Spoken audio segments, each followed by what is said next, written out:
here with actor Chris Barnett. When did you first decide you wanted to become an actor? And I know you kind of went the modeling route first. Yes. So tell me your journey from. So the journey, for me, I guess I always loved performing. If you ask any of my family members, and I'll say performing to be nice again.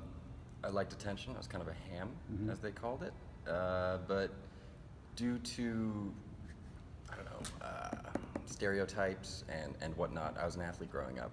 So theater was like, I don't know, there's a stigma Not around the it. cool thing. Yeah.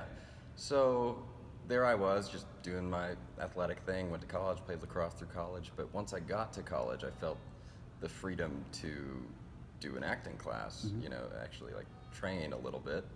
And I also had a modeling opportunity accidentally fall into my lap, which showed me that, you can have these, not insecure, but non-stable, non-traditional.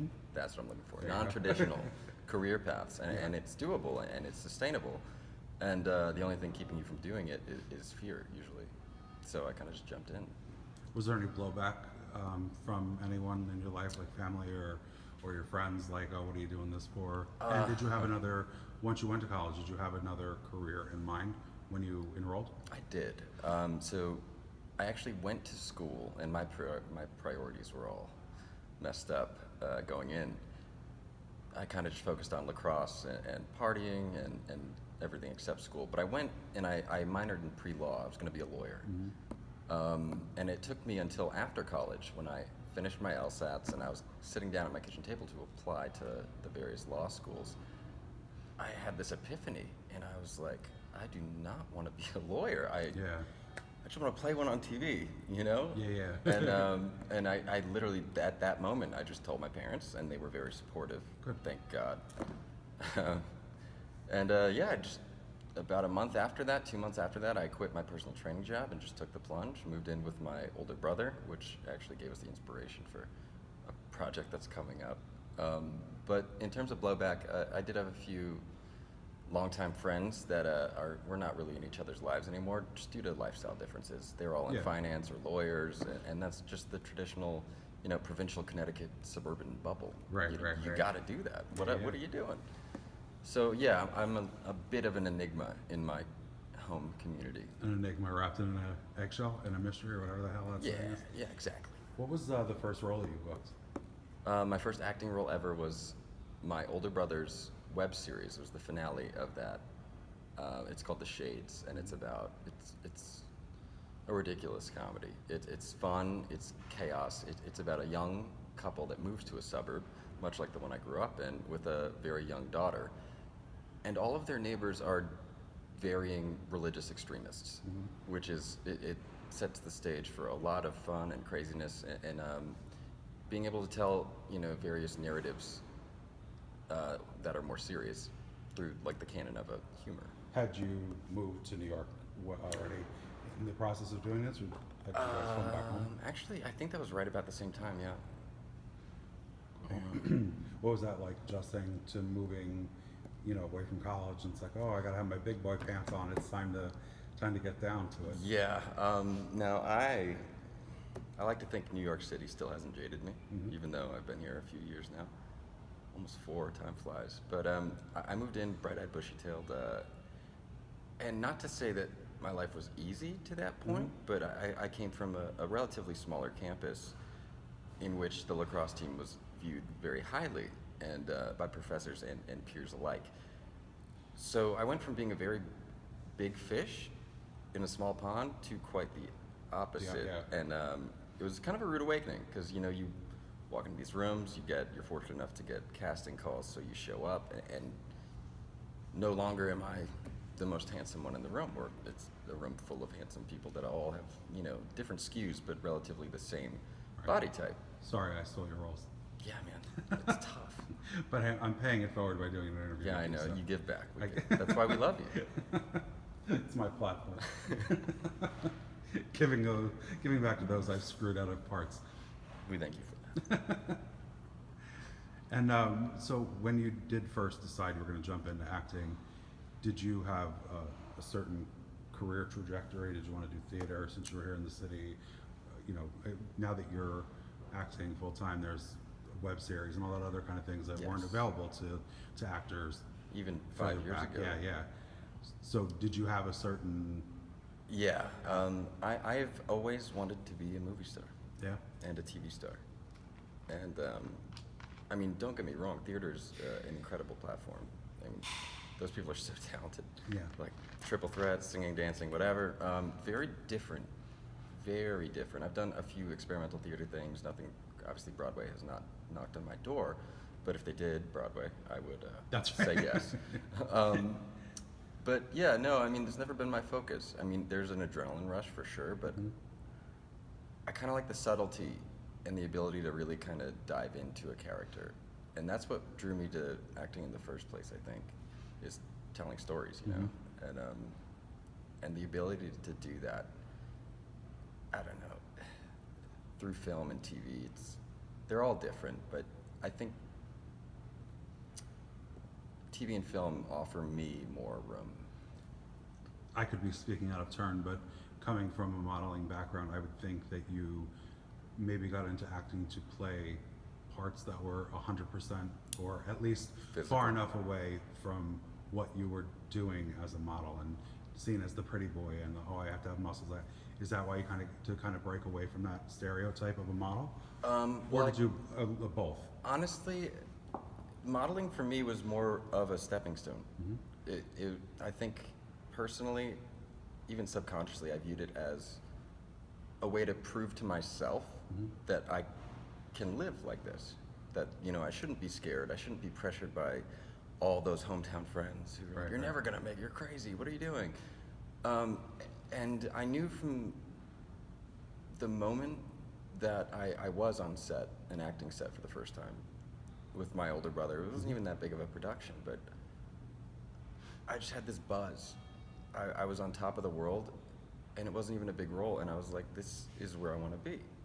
This is what I want to do. And it helps to not, you know, just be a shell or, you know, Right. dance, monkey dance, no pose like that. I don't even mean it so much in that, just in terms of, as a model, you would probably be cast as the boy next door, the pretty boy, I don't get that very much. that kind of thing. It's the I don't know what the angle is, but the sharp features usually preclude me from a lot of the good guys. Really? Sometimes, yeah. But yes, So that was your niche to play. my niche originally was, and that's an unfortunate reality of just looking the way you do. I mean, acting is the only profession that they can actually Judge you and stereotype you and say yes or no because you look like that. You need to look like this because you look like this. You can do this, and it's like, I mean, they all have their own little cookie cutters that they try to use. But the beauty of acting, at least, is, well, one of the only things you can do to establish power is say no. So, not that budding actors are in a fiscal position to be like, no, Right. I don't want to play hot But bartender. you can choose. You can, choose. and as you progress and as you get more credits, you can then, or clout, as they call it, then you can actually kind of create your own roles. And as you alluded to before, the landscape has changed completely from even 10 years ago. Now, there's a constant influx of content. You know, anyone, if you have an idea and a camera, you can create and put it out there for the world to see. Now, obviously, that market is pretty crowded because, I mean, everyone wants to tell their story. But just through doing that, you can also create your own projects, which is what me and my older brother actually did. And that's a story that goes everywhere as the industry's evolved, like High Maintenance. He was an actor, and his wife at the time, I heard they got divorced. But she was a producer and a writer, and he was an actor, and he wasn't getting any roles that were good, where he could show off and Right. act. And she told him, and I'm paraphrasing probably, but she said, let's just write our own show, and we can highlight all your good points, and then we'll put it out there.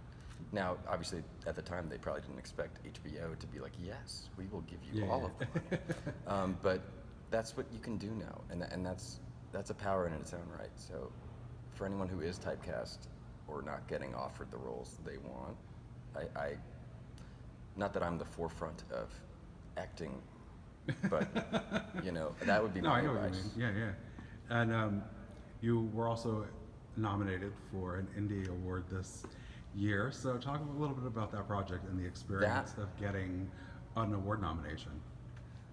Well, that was fun. Not only because when I did the project, it was like 2 years prior or a year and a half, just how production goes before it was finally released.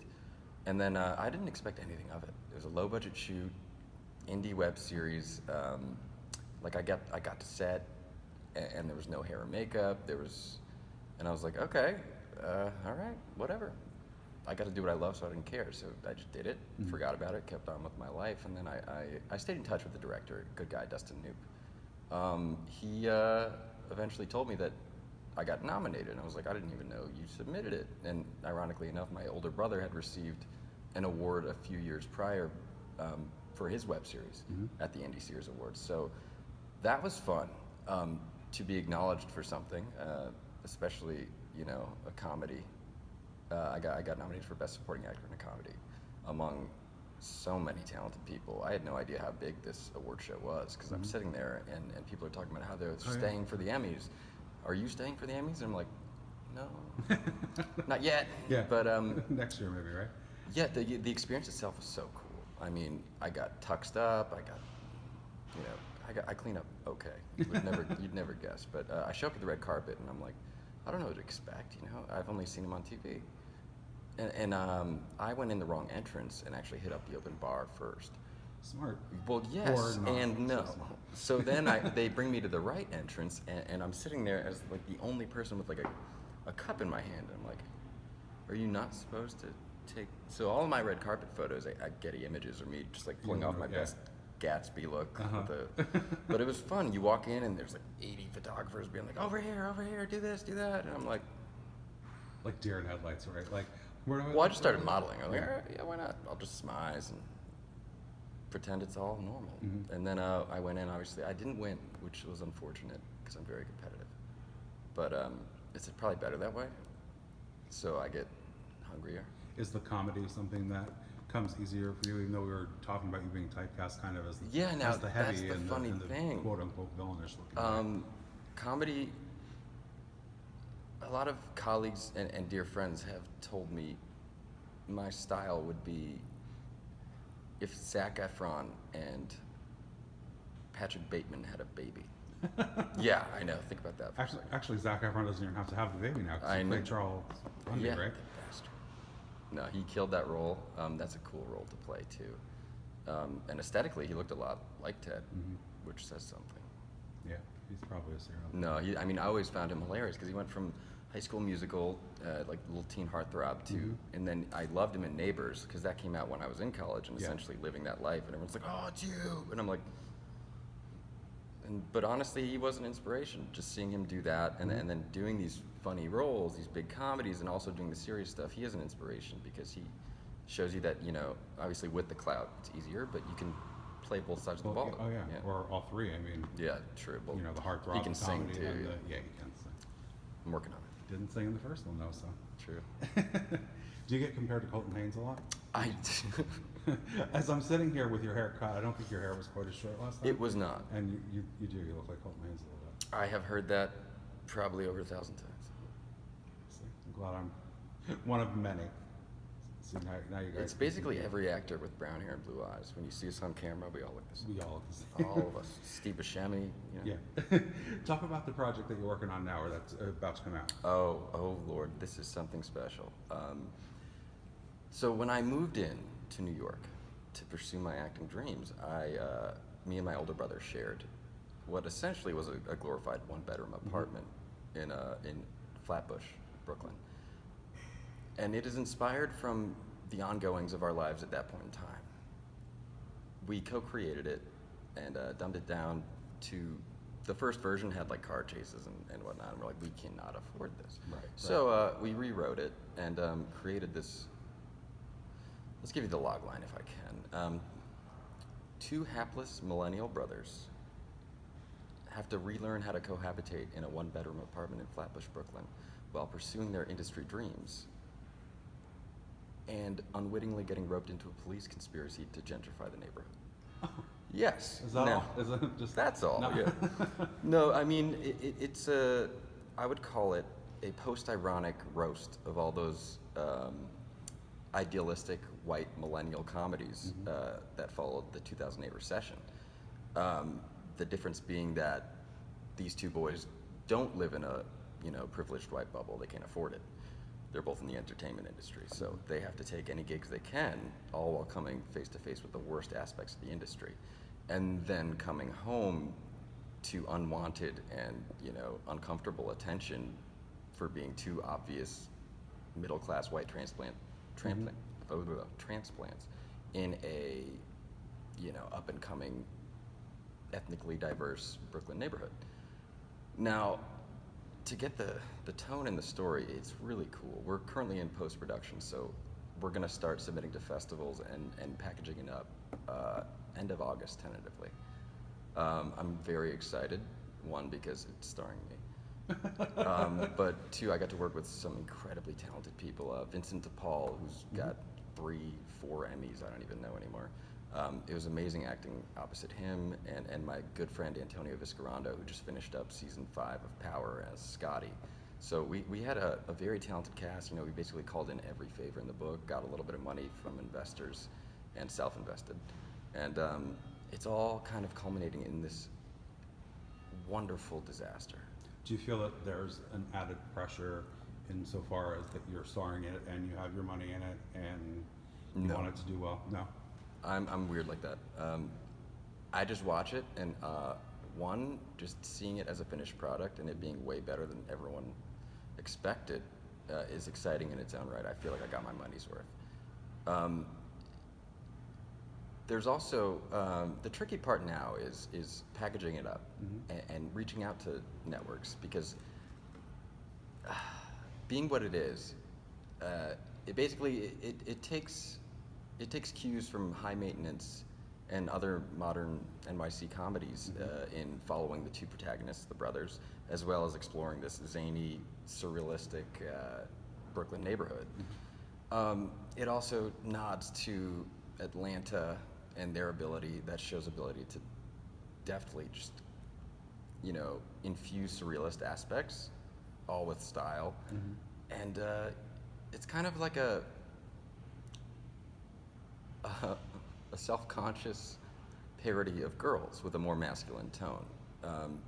So finding a home for it, I don't think will be that difficult, because it could find a home on traditional cable network like FX, and Sci-Fi got away with Happy. So FX, Always Sunny in Philadelphia, is a big inspiration as well. In terms of premium cable, it'd be HBO, Showtime, because they got Girls, they got everything else, Shameless. There's a place for it, because I think in 2019, everyone's sick of, the kind of feel-good escapism. We all want like a weird funhouse mirror that reflects our reality. Yeah. So I think people will enjoy this because misery loves company. So whether it's people watching to, to laugh at their own existential and financial dread, or if not to cry, but I think it's welcome company for that. So no, there's no pressure. Whose career trajectory do you find that you most, besides Zach, of course, is there someone that really... Oh, career trajectory? I don't think me and Zach have a similar career trajectory I mean now. more inspirational in terms of their acting. Oh, in terms of where they are, kind of how they, their journey thus far? Well, I idolize a lot of actors, both, from the past and current. Marlon Brando. I'm a big fan of young Marlon Brando, James Dean. Currently, I love Robert Downey Jr., but who do I think I would, most closely emulate? Funny enough, probably, at least in the beginning, Colton Haynes. Because, he got picked up by, what was his first thing, Teen Wolf? No, I don't know if that was his first thing. No, I think he was That on was his Arrow most well-known. first. Okay, And then he Arrow, went to too. Teen See, Wolf and now, back to I would Arrow. love to do a show like that. Now, right now in my career, and based on, how I don't have enough clout to avoid typecasting, the CW would be the home for me. Yeah. And there's a couple Oh. of CW shows that They take her. aren't there? always have, yeah. I think the Riverdale spinoff. There's a Riverdale spinoff. There's all those superhero shows ongoing. Now, Yeah, and they're all on that would be a perfect Ontario. home for me, especially right now in my career. Mm-hmm. But as it progresses, I don't want to limit myself, so I want to go everywhere. I'm greedy. I want to do everything. I want to star in Well, it's good to films. be I want hungry. I want to do TV shows. I want to do it all, and obviously in due time, because the only way to not make it is to quit. Do you have anything lined up next, or are you auditioning, or what's So going on I have a next with few you? exciting auditions coming up that I don't believe I'm allowed to talk about. Okay, then don't. We don't want to jinx anything. Yeah, but I got a couple things in the pipeline. I mean, it's been a rough year personally for me, so I'm finally kind of bouncing Dealing with back. some injuries. Yeah, I know. We talked about that. We're both broken. But we're getting there, on the Right. mend. So I was thrilled. Has that precluded you? Obviously, it has to have in some respect, because you couldn't Yes. give 100% of yourself. Not even that. It's more the sheer physically, yes, and based on my injuries, recovery, especially in the beginning, was kind of a full-time job, which was terrible. Because you're sitting there, you want to do things, you can't do things. It's New York, like you can't take a sick day. The world moves on at light speed. Right. So a lot of my early recovery was me coming to terms with the fact that I need to take time off so I can, come back. And now, finally, what feels like decades, I'm, bouncing back. Did you use that time to write any projects that you'd be interested in, or are you not really a writer? No, I am a writer, Yeah. if only by accident. But yes, there are a few things in the pipeline that there's a feature that I also co-wrote with my brother that we're tweaking it, but everything's kind of on the back plate, the back burner rather, until we get this pilot finished, because it's exciting. And Yeah, you don't want to honestly- spread yourself too thin. You got to have your Yeah, I mean, focus especially for somewhere. me, it's like with the current gas tank that I have, it's not that big, so like I need to pick my battles right now. Yeah. Cool. Chris, thank you so much for Thank making you, time Brian. to meet up again. And if anybody wants to watch our first interview, it is up on the site as well, and I will link it at the bottom. Thanks so much, Chris. Appreciate it.